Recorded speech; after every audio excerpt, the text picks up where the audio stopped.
Shalom Bapak Ibu Saudara-saudara yang saya kasih di dalam Kristus. Hari ini kita masuk kembali di dalam pembelajaran kita tentang perjanjian baru, khususnya di kitab Matius. Dan sebelum kita memulai aktivitas kita, biarlah hikmat yang daripada Tuhan menaungi hidup kita. Dan sebelum itu mari kita persembahkan yang terbaik di hadapan Tuhan. Terima kasih Tuhan, Kau begitu baik dalam hidup kami. Terima kasih. Kami puji Engkau, kami tinggikan nama Raja di atas segala raja yang kami percaya. Terima kasih. Kau yang terbaik Tuhan dalam hidup kami. Terima kasih Tuhan, terima kasih. Ku rindu setiap waktu hidupi kebenaran-Mu, bukan dengan kuatku, namun karena Roh-Mu. Yesus, Kau yang ku pegang teguh.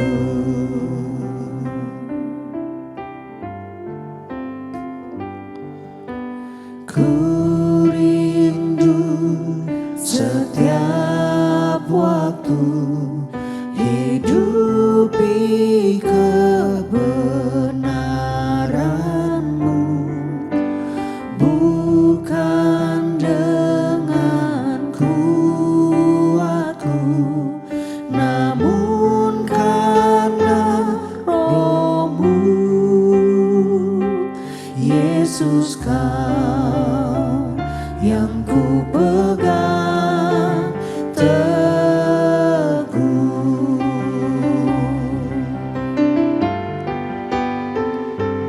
Engkaulah Tuhan,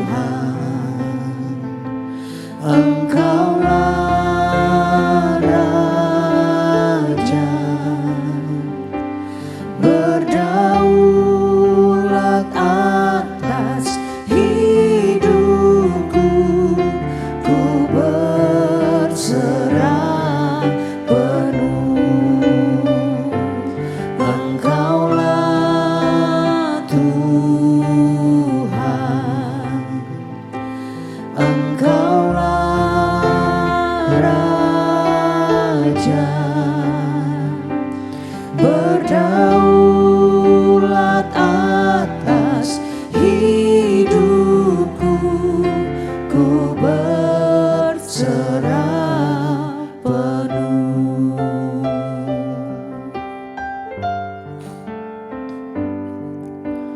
Ku rindu setiap waktu hidupi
dalam kehidupan kami Tuhan. Kiranya kami senantiasa meninggikan dan memuliakan nama-Mu. Biar ya Tuhan, kekudusan-Mu itu melingkupi seluruh kehidupan kami. Engkau yang melayakkan kami ya Bapa. Hari ini kami mau belajar ya Tuhan lebih lagi tentang firman-firman yang Engkau sampaikan, supaya kami juga bisa diberikan kekuatan, diberikan pengertian ya Tuhan, diubahkan seturut dengan apapun yang Tuhan taruh untuk kami pelajari hari ini ya Bapa. Berbicaralah ya Tuhan, Roh Kudus yang menguasai seluruh kehidupan kami, supaya apa yang kami lakukan ini ya Tuhan benar-benar bisa menjadikan kehidupan kami semakin serupa dan segambar dengan Engkau. Hanya di dalam nama Tuhan Yesus. Haleluya. Amin. Baik saudara-saudara, kita akan masuk dalam Matius 13. Cukup panjang untuk Matius 13 ini. Di sini ada 58 ayat. Dan untuk itu saya minta Bapak Ibu saudara-saudara juga membaca dari Alkitab Bapak Ibu, sehingga kita bisa sama-sama mengikuti. Karena saya nggak akan membacakan seperti biasa ayat per ayat, tapi kita akan mencoba spot mana-mana saja yang penting yang akan saya sampaikan. Tapi secara keseluruhan saya akan berusaha untuk bisa menjelaskan apa makna dari ayat per ayat yang disampaikan dalam Matius 13 ini. Nah, di dalam Matius 13 ini saudara-saudara disampaikan tentang bagaimana penampakan kerajaan surga melalui perumpamaan-perumpamaan yang diberikan oleh Tuhan Yesus. Jadi nanti di sini kita akan banyak belajar tentang perumpamaan-perumpamaan, dan tentunya saudara-saudara, hal ini berhubungan dengan dunia kekristenan yang pada hari ini kita jalani. Untuk itu sangat menarik ketika kita membaca makna dari perumpamaan-perumpamaan tersebut. Karena apa saudara-saudara? Kita tahu dalam masanya Tuhan Yesus hidup, keberadaan Yesus ini sangat viral. Kemanapun Yesus pergi, itu banyak orang yang mengenali bahkan mengikutinya, saudara-saudara. Karena ajaran-ajarannya menarik, cara dari Tuhan Yesus hidup ini berbeda dengan apa yang mereka lihat, apa yang mereka pantau pada masa itu. Yesus banyak memakai perumpamaan-perumpamaan sebagai sebuah cerita untuk mengawali dia dalam menyampaikan pengajarannya. Tapi sebenarnya Yesus itu bukan cuma menggunakan perumpamaan ini untuk mengajar, tetapi ada makna tersembunyi. Karena di balik perumpamaan-perumpamaan itu ada arti-arti yang sedang Yesus sampaikan yang mungkin nggak dimengerti oleh sebagian orang. Nah, perumpamaan ini juga dipakai oleh para rabi-rabi Yahudi pada masa itu untuk mereka mengajar. Mereka juga mengajar dengan perumpamaan-perumpamaan. Tapi perumpamaan-perumpamaan yang Yesus sampaikan itu banyak yang viral, saudara-saudara. Banyak yang terkenal. Nah, kita bisa mengambil hikmah dari apa yang Yesus sampaikan dibandingkan dengan apa yang kita hadapi saat ini. Mereka pun juga sama, saudara-saudara. Apa yang Yesus sampaikan di dalam perumpamaan-perumpamaan yang dinyatakan, orang-orang itu bisa ikut berpikir dan mereka menangkap sebuah makna atau arti yang dalam. Perumpamaan-perumpamaan yang dipakai Yesus ini membandingkan segala sesuatu yang sedang terjadi dalam kehidupan mereka sehari-hari dan bagaimana seharusnya mereka hidup menurut kerajaan Allah. Kalau dalam bahasa Ibraninya, perumpamaan ini seringkali disebut dengan kata masyal, yang artinya adalah sebuah teka-teki. Nah, hari itu Yesus sedang menyampaikan sebuah perumpamaan tentang penabur, dengan judul perikop perumpamaan tentang seorang penabur. Kita mulai dari ayat yang keempat, saudara-saudara. Pada waktu ia menabur, sebagian benih itu jatuh di pinggir jalan. Lalu datanglah burung dan memakannya sampai habis. Lalu sebagian jatuh di tanah yang berbatu-batu, yang tidak banyak tanahnya. Lalu benih itu pun segera tumbuh karena tanahnya tipis. Namun sesudah matahari terbit, layulah tanaman itu dan menjadi kering karena tidak berakar. Lalu benih yang lain jatuh di tengah semak duri. Lalu makin besarlah semak duri itu dan menghimpitnya sampai mati. Benih-benih lain jatuh di tanah yang baik, lalu berbuah. Ada yang 100 kali lipat, ada yang 60 kali lipat, ada yang 30 kali lipat. Dan diingatkan di ayat yang ke-9, siapa bertelinga hendaklah ia mendengar. Seolah-olah sedang membuat orang-orang itu fokus. Siapa yang mempunyai telinga, hendaklah lebih memperhatikannya. Nah, saudara-saudara, dari ayat yang kita baca hari ini, ayat 4 sampai ayat yang ke-9, itu sedang menggambarkan bahwa keadaan tanah di Israel itu bukan seperti di Indonesia, di mana kita dalam pertanian kita pakai sawah gitu ya untuk menanam. Kalau di Israel berbeda, saudara-saudara. Mereka hanya mempunyai ladang-ladang untuk menanam benih dan mereka harus membajak tanah ini untuk menggemburkan. Karena tanahnya keras sebelum mereka tabur benih-benih. Nah, benih yang ditabur itu adalah benih gandum. Benih yang akan ditabur akan diambil dan digenggam, saudara-saudara, untuk disebarkan atau ditaburkan kepada tanah di atas tanah. Nah, ketika mereka menabur, ada sebagian benih yang terlempar. Terlempar itu lebih jauh dari tanah yang tadinya sudah digemburkan, sehingga lemparan itu mungkin jatuh ke jalan seberang ladang tersebut.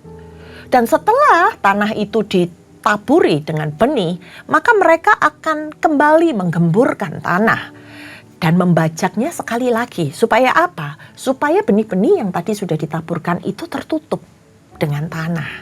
Nah, bagaimana keadaan benih yang tanpa sengaja jatuh ke tanah jatuh ke jalan yang kemudian akhirnya dimakan oleh burung-burung yang lewat? Kemudian bagaimana keadaan benih yang tertanam di dalam tanah? Apakah mereka berhasil tumbuh semua? Belum tentu, saudara-saudara. Karena ternyata tanah tersebut tidak sepenuhnya berisi tanah. Dikatakan ada tanahnya yang tipis. Sehingga di dalamnya mungkin tertutup dengan batu-batu yang besar. Yang membuat pertumbuhan benih-benih itu tidak bisa tumbuh dengan sempurna karena akarnya tidak bisa tertanam dengan baik di atas batu. Tapi dikatakan juga ada semak-semak di dalam tanah yang tersembunyi di dalam tanah itu. Kalau di Indonesia, saudara-saudara, ketika para petani itu membajak sawah, itu mereka membajaknya sampai dalam. Karena apa? Dicangkul juga kalau di Indonesia. Dicangkul sehingga sampai permukaan dalam. Sehingga apa yang ada di dalam tanah itu bisa keluar ketika dicangkul seperti ini. Nah, tapi ini berbeda ketika mereka membajak di sana.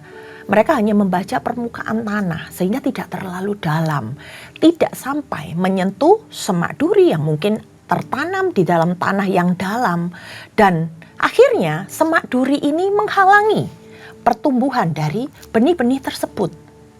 Tapi ketika benih itu jatuh di atas tanah yang benar, maka dia akan bertumbuh. Dikatakan berkali-kali lipat. Dan memang ini terjadi di Israel. Ada yang sampai 100 kali lipat, 60 kali lipat. Nah, murid-murid Yesus ini bingung, saudara-saudara. Ketika mereka mendengar perumpamaan yang Yesus sampaikan. Karena ini pertama kalinya, kalau saudara-saudara perhatikan, dalam kitab Matius mencatat tentang perumpamaan. Pertama kalinya mereka mendengar Yesus mengajar mereka dengan perumpamaan. Lalu Yesus menjawab bahwa memang ada sebuah rahasia kerajaan Allah yang hanya dapat dimengerti dan dipahami oleh orang-orang yang kepadanya diberikan kasih karunia. Jadi gak semua orang bisa mengerti, gak semua orang bisa menangkap setiap perkataan-perkataan yang Yesus nyatakan. Nah, para murid bisa menangkap maksud Yesus karena apa? Karena mereka hidup bersama-sama dengan Yesus. Mereka melihat keseharian Tuhan Yesus. Mereka merasakan bagaimana hal-hal yang ajaib yang Yesus lakukan di sepanjang perjalanannya. Sementara banyak orang di antara para pengikut, mereka fans-fansnya Yesus, yang hanya memandang Yesus sebagai seorang rabi yang memberikan sebuah pengajaran baru buat mereka. Berbeda dengan rabi-rabi yang ada di sana sebelumnya. Cara Yesus mengajar, cara Yesus hidup itu berbeda. Tapi mereka tidak selalu mengikuti Yesus. Mereka hanya mengikut dan melihat pengajaran Yesus pada part-part tertentu. Selanjutnya kita baca di ayat yang ke-12. Yesus berkata, sebab siapa yang mempunyai kepadanya akan diberi sehingga ia berkelimpahan. Tetapi siapa yang tidak mempunyai apapun yang ada padanya akan diambil darinya. Di ayat ini Yesus sedang memperjelas apa yang dia sampaikan, saudara-saudara. Orang yang memiliki kehidupan yang benar di dalam Tuhan, maka dia akan menjalankan hidupnya dengan benar. Sehingga hari lepas hari orang ini akan hidup semakin benar. Karena dia menjaga hidupnya, melakukan kebenaran. Dia tidak mau salah melangkah. Dia selalu berhati-hati ketika dia melangkah. Sementara orang-orang yang hidupnya salah, orang-orang yang hidupnya menyimpang, orang-orang yang menyeleweng, itu akan dengan gampang menerima ketika mereka dihasut oleh dosa, ketika hati mereka nggak benar, mereka akan dengan gampang menyimpang dari jalan Tuhan. Ini yang sedang Yesus katakan. Ketika kamu mendengar dan kamu mau berusaha untuk melakukan segala sesuatunya dengan benar, maka kamu akan semakin dibenarkan di dalam Tuhan. Tetapi ketika kamu memilih untuk menyimpang, maka kamu akan semakin terhilang dari jalan Tuhan. Nah, dikatakan di dalam ayat yang ke-15 bahwa hati bangsa ini telah menebal.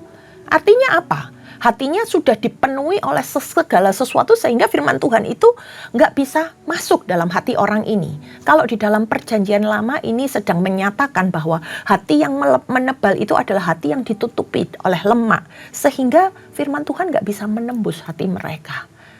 Sama seperti ketika pada zaman Nabi Yesaya, di mana dikatakan orang-orang Israel itu menjadi orang-orang yang buta dan tuli akan firman Tuhan. Mereka nggak bisa menerima karena mereka mendengar tetapi tidak bisa mengerti, mereka melihat tapi tidak bisa menangkap apa yang Tuhan sedang nyatakan. Dan ini dibahas ulang dalam kitab Perjanjian Baru dan disampaikan versi Yesus. Di ayat yang ke-16 kita baca. Yesus menyampaikan, namun berbahagialah matamu karena melihat dan telingamu karena mendengar.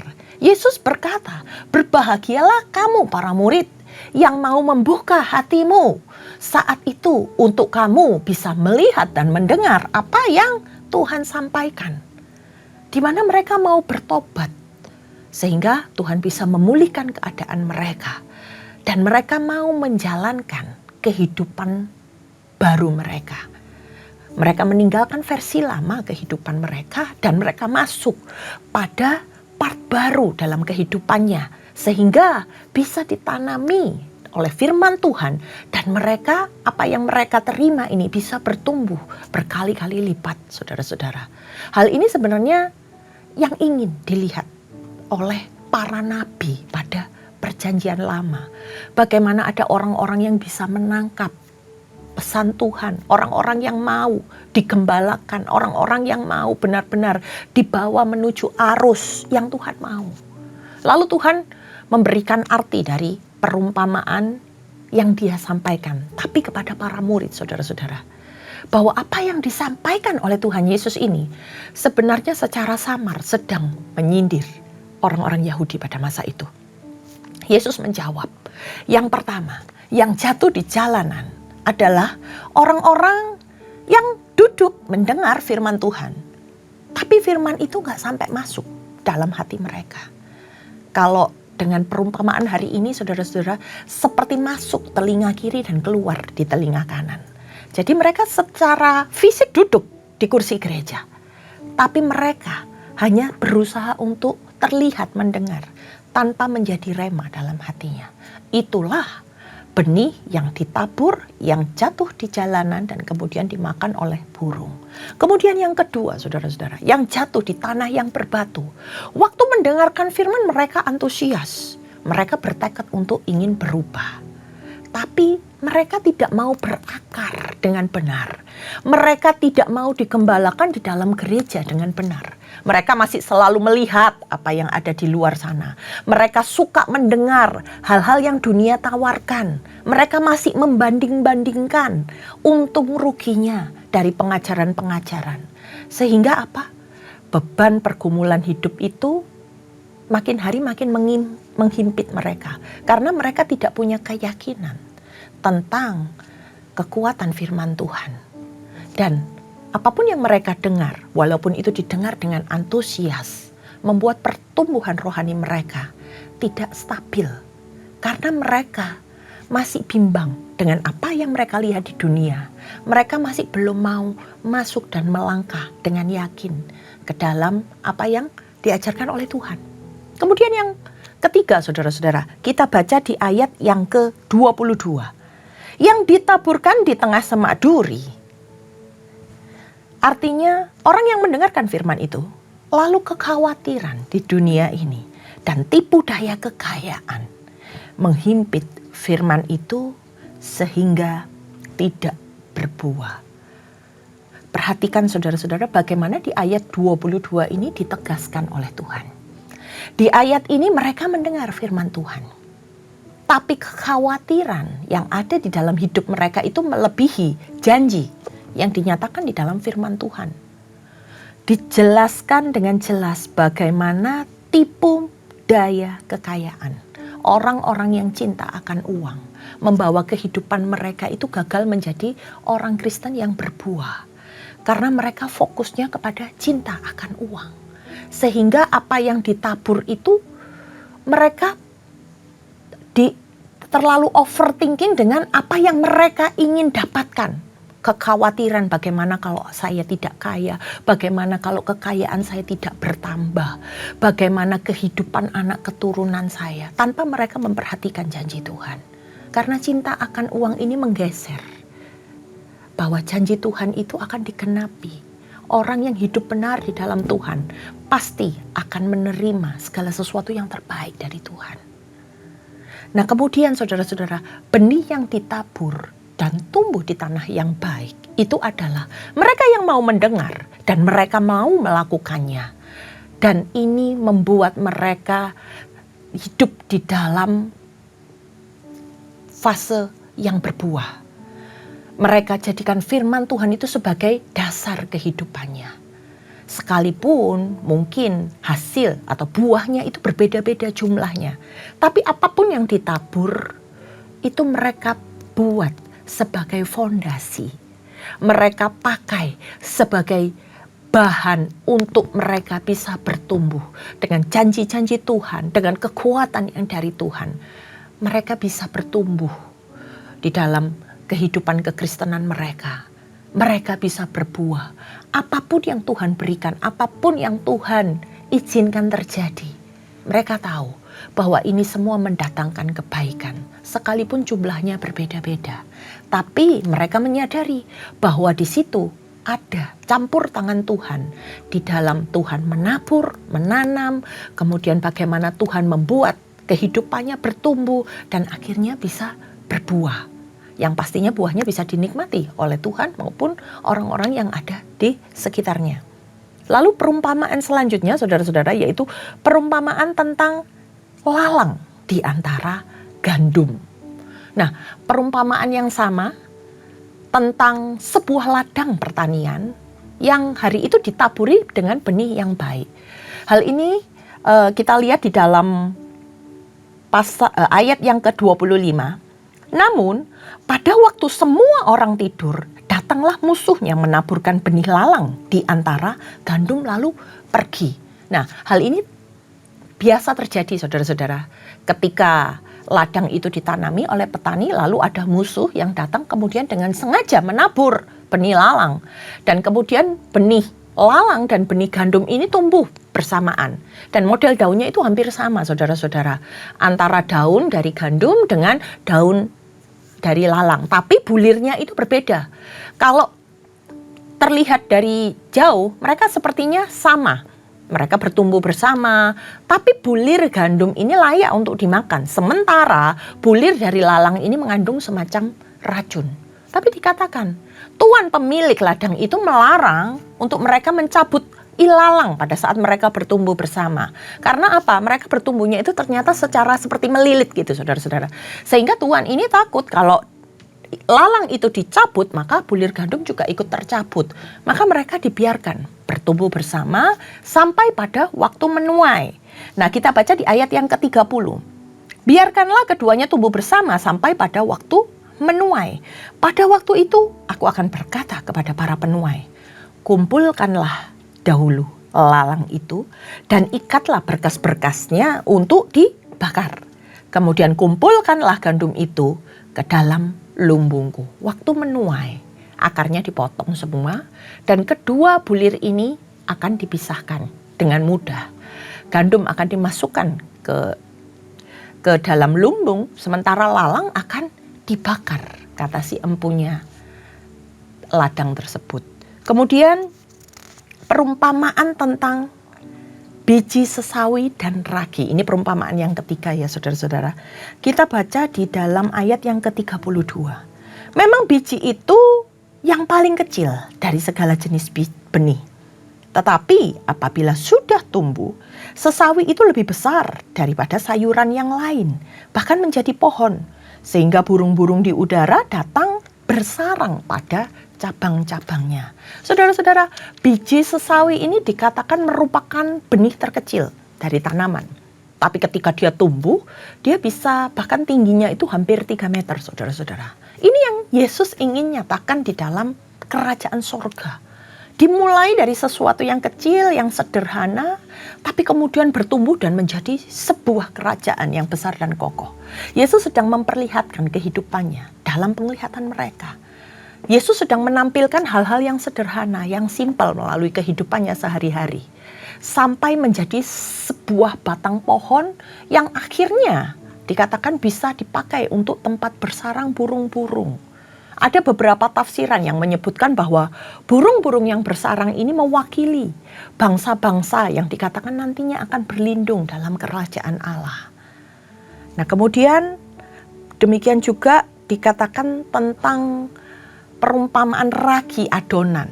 Itu juga menggambarkan ragi itu sesuatu yang kecil yang dicampurkan di dalam tepung. Itu sebagai permulaan supaya hasil dari adonan ini kemudian besar dan mengembang. Sedikit ragi saja dapat mengubah dan mengembangkan tepung. Demikian juga orang yang mau menyerahkan hidupnya kepada Tuhan. Mereka berkorban, mereka mau menerima hal yang sepele, yaitu menyerahkan hidupnya kepada Tuhan. Tapi ketika mereka melakukannya, maka Tuhan yang akan mengubahkan. Tuhan yang akan membuat kehidupan orang ini berubah dan berkembang. Di ayat yang ke-35 saudara-saudara kita lihat. Supaya digenapi firman yang disampaikan melalui nabi. Aku akan membuka mulutku, menyampaikan perumpamaan. Aku akan mengucapkan hal yang tersembunyi sejak dunia dijadikan. Nah, ini Yesus lagi mengutip dari Mazmur 78 ayat yang kedua. Dia menubuatkan tentang bagaimana Yesus akan menyampaikan pengajaran-pengajaran berupa perumpamaan-perumpamaan. Jadi kita belajar dari perumpamaan-perumpamaan yang disampaikan oleh Yesus. Selanjutnya tentang lalang di antara gandum, saudara-saudara. Kembali lagi Yesus menjelaskan kepada murid-muridnya tentang jawaban-jawaban.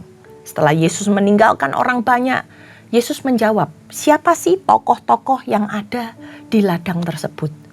Yang menabur itu Yesus sendiri. Ladangnya itu adalah dunia. Benih yang baik ini siapa? Anak-anak dalam kerajaan Allah. Lalang itu siapa?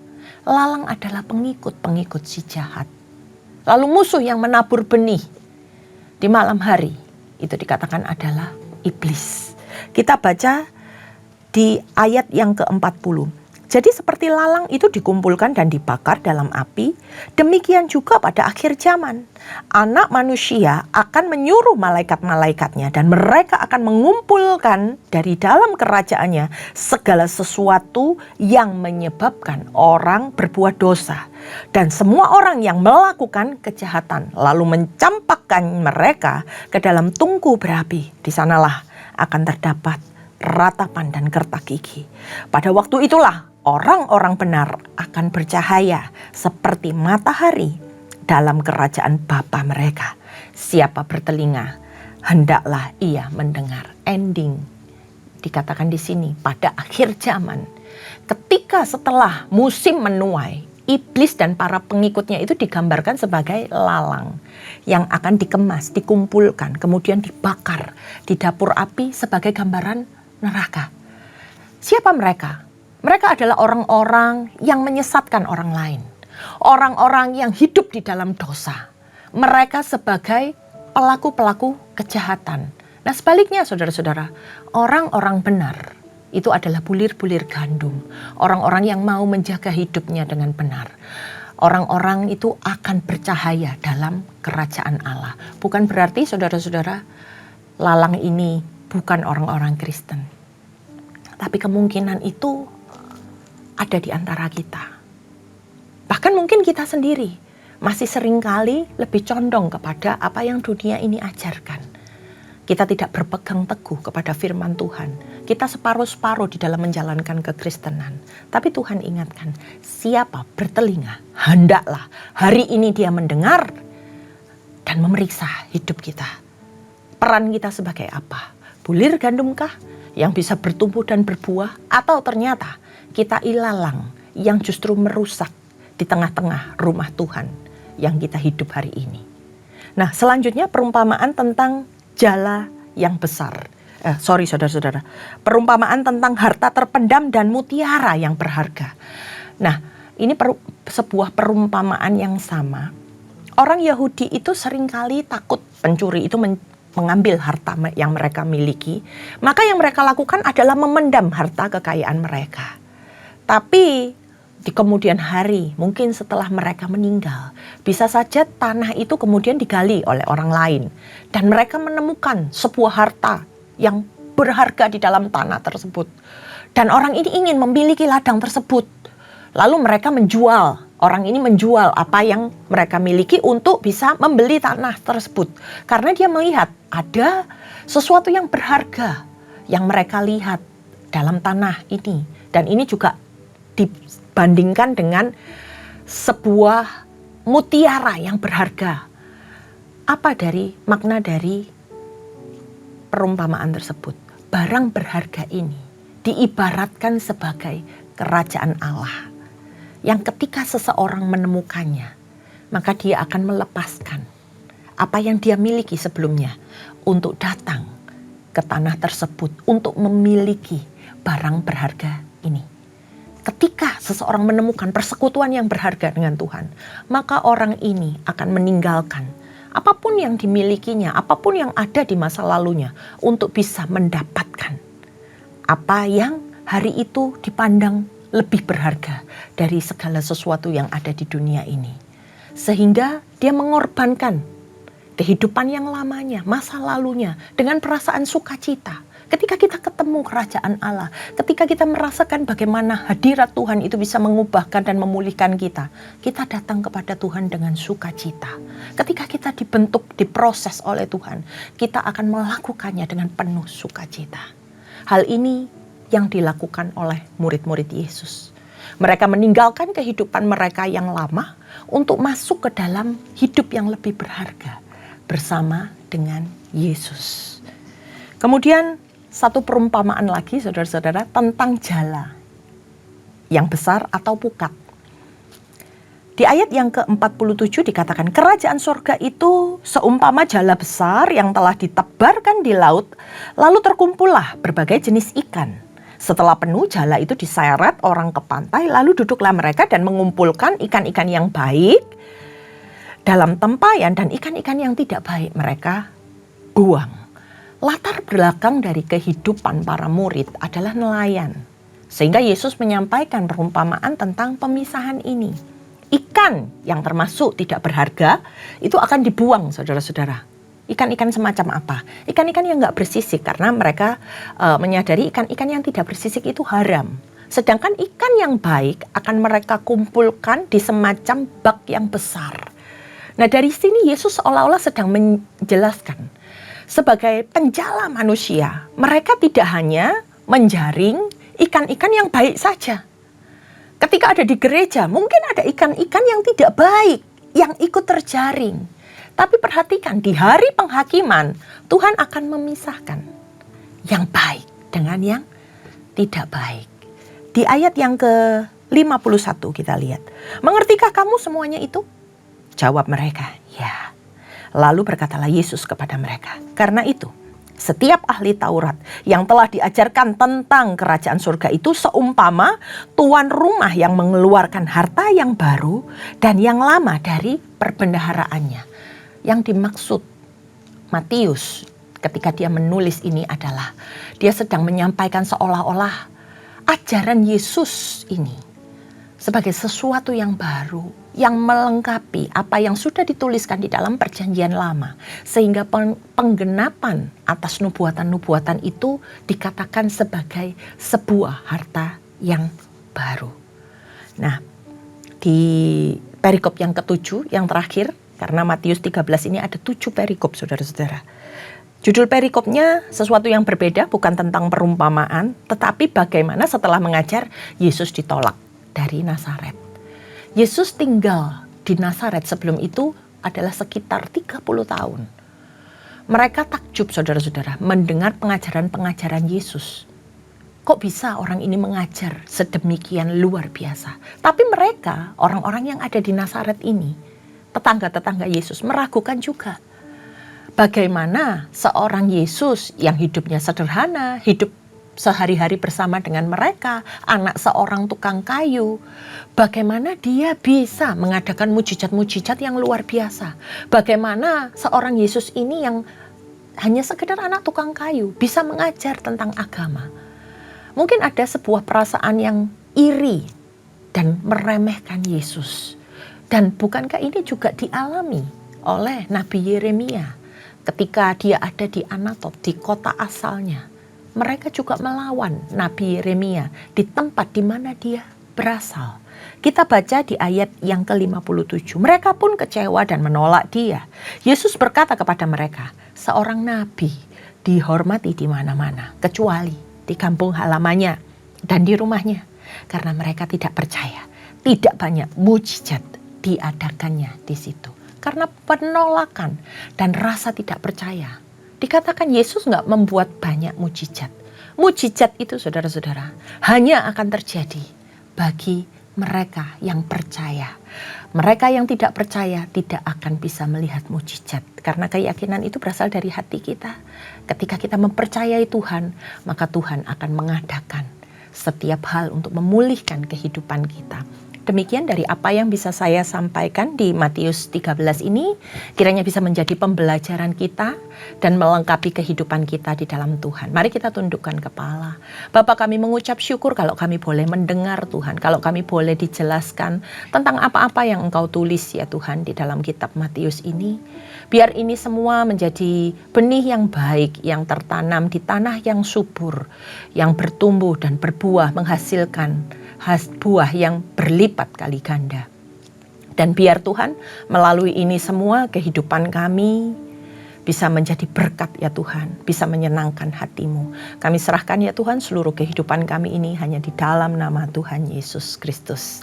Baik, terima kasih saudara-saudara, kita telah selesai dan sampai ketemu lagi di hari berikutnya. Tuhan Yesus memberkati.